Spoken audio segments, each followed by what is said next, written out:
स्त्रीचं सौंदर्य तिला मिळालेला शाप असतो की वरदान. काही वेळा तर तो तिच्यासाठी शाप ठरलेलाच दिसतो आणि तिच्या आयुष्यातील दुःखाचं मूळ कारण असल्यासारखं वाटतं. किमान ग्रीक पुराण कथेमधील मेडुसाच्या बाबतीत तरी असंच काहीसं चित्र दिसतं. आणि देवता सुद्धा आपल्या मदतीला येतील किंवा आपल्यावर अन्याय न करता आपल्यासाठी न्यायदान करतील याची सुद्धा खात्री देता येत नाही. किमान ग्रीक पुराण कथेमधील मेडुसाच्या बाबतीत तरी असंच होताना दिसतं. ग्रीक पुराण कथेमधील मेडुसा आणि महाभारत कथेमधील अंबा यांची जीवनचरित्र विलक्षण समान आयुष्यक्रमानं चालताना दिसतात. अर्थात या दोन स्त्रिया पूर्णपणे वेगवेगळ्या संस्कृतीमधील आणि वेगवेगळ्या परिस्थितीमधील, त्यामुळं त्यांच्या आयुष्यक्रमामध्ये भिन्नता आहेच. पण आपण भिन्नतेसंबंधी इथं बोलत नाही, तर त्यांच्या आयुष्यातील साम्य स्थळांचा शोध घेत आहोत. ग्रीक पुराण कथेमधील मेडुसाची कथा बहुतांशी मराठी रसिकांना माहीत असण्याची शक्यता खूप कमी. अंबेची कथा, महाभारतातील अंबेची कथा बहुतांश लोकांना माहीत असते. मी या दोन्ही कथा अत्यंत थोडक्यामध्ये इथं त्या दोन्ही कथांचा आढावा घेणार आहे. कृपया व्हिडिओ शेवटपर्यंत पहा, म्हणजे या दोन्ही कथा आणि विशेषतः मेडुसाची कथा आपणाला समजून येईल. अंबेची कथा अगदी थोडक्यात सांगायची तर अशी आहे की अंबा ही काशी राजाची सगळ्यात मोठी मुलगी आणि ती अर्थातच सौंदर्यवती होतीच आणि तिचं शाल्वावर प्रेम होतं. शाल्वाचं सुद्धा तिच्यावर प्रेम होतं. दोघांनी एकमेकांना मनानं वरलं सुद्धा होतं आणि दोघांनी एकमेकाशी विवाह करण्याचा निश्चय सुद्धा केलेला होता. पण काशीराजानं ज्यावेळी आपल्या तिन्ही कन्यांचं स्वयंवर मांडलं, अंबा, अंबिका आणि अंबालिका या तिन्ही कन्यांचं जेव्हा स्वयंवर काशीराजानं मांडलं, तेव्हा या स्वयंवर मंडपामधून भीष्मानी अंबेसह त्याच्या काशीराजाच्या तिन्ही कन्यांना पळवून नेलं जबरदस्तीनं. आणि त्यांनी स्वतःच्या विवाहासाठी या तीन कन्यांचं अपहरण केलं नव्हतं, तर आपला सावत्र बंधू विचित्रवीर्य याच्याशी त्यांचा विवाह करून द्यावा म्हणून भीष्मानी या तीन कन्यांचं अपहरण केलेलं होतं. त्यांना पळवून आणलेलं होतं त्यांच्या स्वयंवर मंडपामधून.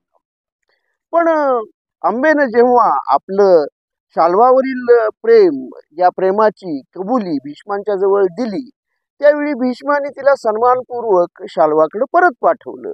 पण आता बदललेल्या परिस्थितीमध्ये शाल्वानं तिचा विवाहाचा प्रस्ताव नाकारला आणि तिचा स्वीकार करण्यास नकार दिला. त्यामुळं अपमानित झालेली अंबा परत भीष्मांच्याकडे आली आणि आता तिनं हट्ट धरला की आता भीष्मानीच तिच्याशी विवाह करावा. पण भीष्म आधीच प्रतिज्ञाबद्ध होते. त्यांनी अशी प्रतिज्ञा केलेली होती की ते आजन्म ब्रह्मचारी राहतील आणि विवाह करणार नाहीत. त्यामुळं त्यांनी अंबेचा प्रस्ताव नाकारला, विवाहाचा प्रस्ताव त्यांनी नाकारला. त्यानंतर अंबा आर्यावर्तातील राजे लोकांच्याकडे भीष्मांचा प्रतिशोध घ्यावा यासाठी याचना करत फिरली. पण आर्यावर्तातील राजे लोकांनी तिची विनवणी मान्य केली नाही. त्यानंतर ती भगवान परशुराम यांच्याकडे सुद्धा मदत मागण्यासाठी गेली. पण भगवान परशुराम सुद्धा भीष्मांचा पराभव करू शकले नाहीत आणि त्यानंतर अंबेनं भगवान शंकरांची कठोर तपश्चर्या केली. भगवान शंकरांना प्रसन्न करून घेतलं आणि तिनं त्यांच्याकडे असं वरदान मागितलं की पुनर्जन्म घेतल्यानंतर तरी, म्हणजे दुसऱ्या जन्मात तरी, पुढील जन्मात तरी आपल्याकडून भीष्मांचा वध व्हावा. भगवान शंकरांनी तिला तिच्या इच्छेप्रमाणे वरदान दिलं आणि त्यानंतर अंबेनं स्वतःची चिता रचली, ती पेटवली आणि त्या चितेमध्ये तिनं उडी घेतली आणि ती जळून भस्मसात झाली. पण भगवान शंकरांनी तिला पुढील जन्मी ती भीष्मांच्या मृत्यूचं कारण ठरेल असं वरदान दिलेलं असल्यामुळं पुढील जन्मी तिनं शिखंडीच्या रूपानं जन्म घेतला आणि ती भीष्मांच्या मृत्यूस कारणीभूत ठरली. म्हणजे किमान भगवान शंकरांनी तरी आंबेवर आंबेसाठी न्याय दिलेला होता. पण तो पुढील जन्मी तिच्यासाठी न्याय मिळाला. या जन्मी मात्र ती अन्याय सहन करत राहिली आणि दुःखमय आयुष्य जगत राहिली. आणि मग पुढील जन्मामध्ये किमान माणसानी नसलं तरी देवतांनी तिच्या बाबतीत दया दाखवली आणि तिच्यासाठी न्यायदान केलं, तिला न्याय दिला. पण तो पुढील जन्मी दिला. मेडुसाच्या बाबतीत मात्र असं होताना दिसत नाही. तिला माणसानीही न्याय दिला नाही आणि देवतांनीही न्याय दिला नाही. मेडुसा ही ग्रीक पुराण कथामधील 3 गॉर्गॉन भगिनीपैकी एक गॉर्गॉन. गॉर्गॉन याचा अर्थ असा की अत्यंत भेसूर दिसणारी स्त्री, अत्यंत भेसूर दिसणारी एक राक्षसी अशी दिसणारी स्त्री. मेडुसा या 3 तिच्या बहिणीसारखीच गॉर्गॉन होती, म्हणजे अत्यंत भेसूर दिसणारी स्त्री होती. पण मुळात मेडुसा भेसूर दिसणारी स्त्री नव्हती, तर ती अत्यंत रूपवती होती, अत्यंत रूपवती तरुणी होती. सोनेरी केसांची, सुंदर चेहऱ्याची अशी ही मेडुसा. आणि ती अथिना या देवतेची परमभक्त होती. तिची प्रिस्टेस म्हणजे पुजारीण होती.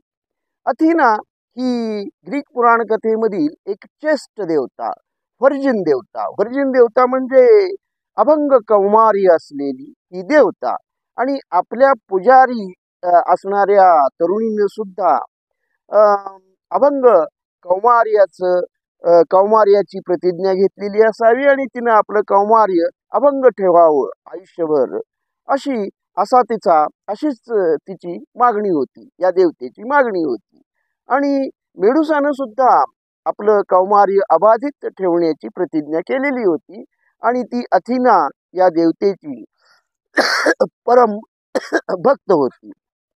पण मेडुसाच्या सौंदर्यानं ग्रीक पुराण कथेमधील नेपच्यून ही समुद्र देवता म्हणजे जलदेवता तिच्या सौंदर्यानं तिच्याकडे आकर्षित झाली, वेळावली. आणि या समुद्र देवतेनं म्हणजे नेपच्यूननं मेडुसाकडे शरीर सुखाची मागणी केली. पण अर्थातच मेडुसानं ती अथिनाची परमभक्त असल्यानं तिनं नेपच्यूनची ही मागणी फेटाळून लावली. तिनं देवतेला नकार दिला. पण नेपच्यून अगदी निर्धारच केलेला होता की मेडुसाला कसंही करून भ्रष्ट करायचं. आणि त्यानं आपलं हे नीच कृत्य अथिना या देवतेच्या मंदिराच्या पायऱ्यावरच मेडुसाचं शील भ्रष्ट करण्याचं अत्यंत नीच असं कर्म केलं. आणि या प्रकारे त्यानं अथिना या देवतेचं मंदिर सुद्धा अपवित्र केलं, भ्रष्ट केलं आणि मेडुसाचं शील सुद्धा भ्रष्ट केलं. त्याचं हे कृत्य सुरू असताना मेडुसा अगदी जीवाच्या आकांतानं आपल्या परम देवतेला अथिनाचा धावा करत राहील, तिला मदतीसाठी बोलावत राहील. पण अथिना या देवतेनं तिला कुठलीच मदत केली नाही. आणि मग नेपच्यून आपलं कृत्य आटोपून निघून गेल्यानंतर हतबल झालेली मेडुसा अथिना या देवतेकडं शीलभ्रष्ट झालेली होती. मात्र आता तिनं अथिनाची प्रार्थना केली आणि तिच्याकडं मार्गदर्शनासाठी सल्ला विचारला. तेव्हा अथिनानं नेपच्यूनला शिक्षा करण्याऐवजी मेडुसालाच शिक्षा केली. तिनं मेडुसाला शाप दिला, कारण तिच्या दृष्टीनं आता मेडुसा ही अपवित्र झालेली पुजारीण होती आणि स्वतःच्या मंदिराच्या पायऱ्यावरच तिच्याकडून हे पाप घडलेलं होतं. त्यामुळं अथिनानं तिला असा शाप दिला की तिचं सौंदर्य आता नाहीसं होईल. तिच्या सुंदर चेहऱ्यावर सुरकुत्या आल्या आणि तिच्या मस्तकावरील लांब सडक कुरळ्या अशा सोनेरी केसांच्या जागी आता जिवंत सापांची नागांची वेटोळी आली आणि तिला पुढं असाही शाप मिळाला की जो कुणी पुरुष तिच्याकडे पाहिल त्या पुरुषाचा तात्काळ दगडामध्ये रूपांतर होईल. आणि असा सगळा शाप दिल्यानंतर अथिना या देवतेनं मेडुसाला एका निर्जन बेटावर हाकलून लावलं. तिची मनुष्य संस्कृतीमधून हकालपट्टी केली आणि मग या बेटावर एकाकीपणे राहत असताना पर्शियस या एका टायटननं तिचा वध केला आणि म्हटलं तर मेडुसाची तिच्या यातनामय आयुष्यातून तिच्या शापातून सुटका केली. पण जिवंतपणी तरी मेडुसाच्या बाबतीत न्याय देवतेनंही केला नाही आणि माणसानेही केला नाही आणि तिला यातनामय आयुष्य भोगावं लागलं. अशा या दोन कथा अंबा आणि मेडुसा यांच्या. आणि या दोन विभिन्न संस्कृतीमधील कथा आहेत. पण मानवी संस्कृतीच्या इतिहासामध्ये या पुरुष संस्कृतीच्या अन्यायाला बळी पडणाऱ्या दोन स्त्रियांची उदाहरणं आहेत.